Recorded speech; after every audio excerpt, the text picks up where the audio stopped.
Just to go back on one of your points, you mentioned that really this will come down to Russia. But can Russia even be trusted at this stage to negotiate? Oh, look, after a lifetime of writing and studying international relations, I don't trust anybody.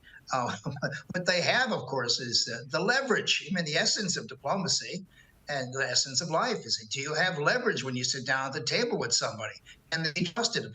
Well, I think they can be trusted to the extent that you can see what they're doing. And I think Putin would like to get out of this war or whatever he wants to call it. Keep in mind, Danica, that he went into Ukraine with Plan A. And Plan A was to run the place over very quickly. And the Ukrainians jacked up and didn't let that happen. And it turns out that Putin doesn't have Plan B. So he had to send in more troops and more troops. And of course, these people are being killed every day in different kinds of ways. And you could never conquer Ukraine. I mean, Ukraine would have guerrilla forces there till the crack of doom. So he's going to have to come to some kind of a deal. But do keep in mind that there are a lot of Ukrainians who look at Russia and have mixed emotions. One of the great Soviet leaders was Leonid Brezhnev, one of their own, and Khrushchev made his career in Ukraine. So there's just all these kinds of loose ties to this concept of the larger Russia. And of course, the Russians are complaining, the Chinese are agreeing with them that initially this all began because of the strategic nuclear balance was shifting in that part of the world, that the West wasn't paying attention to Putin's concerns about the expansion of NATO, which was much on the minds of a number of Western thinkers and defense people too. So they could see there was something wrong with that. And of course, there is no excuse on God's green earth where you go in and kill people over an agreement like this. It should have been reached.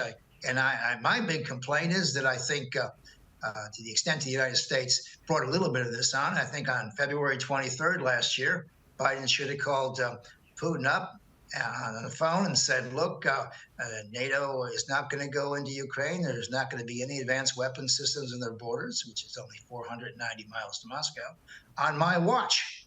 So instead, what he did was he ignored everything Putin said. Putin got frustrated and invented some stories about Nazism and all the rest of it and went in. So I think when the great powers go to war, I think some of the other great powers have let them down. And of course, Putin and President Biden, both in their own way, have bet all their chips on this war. They both have an election in 2024, and Biden has no foreign policy successes so far, either in Iran or China or any place else. So he's betting that there'll be some kind of a victory here at the end of the day. The bad news is there isn't going to be any victory. There is no victory to these kinds of things. No. So what can we expect now from the US? You mentioned Joe Biden. We know a couple of weeks ago he actually was in Kiev. Will there be further intervention, do you believe, from the US? No.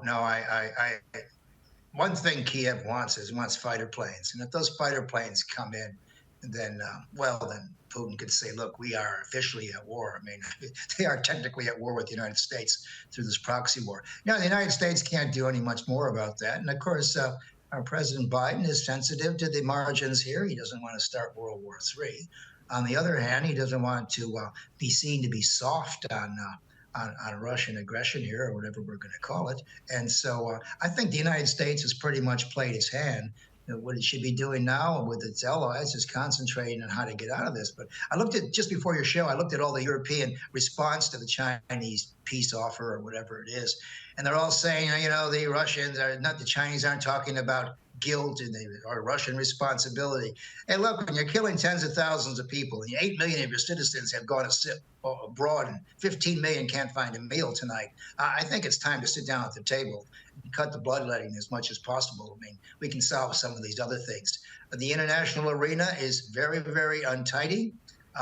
It's very messy, and no one's going to admit guilt or anything else. But I think it's important to get the ceasefire so we can get a peace agreement on the table. And I think it's important to bring all the great powers in as sort of guarantors.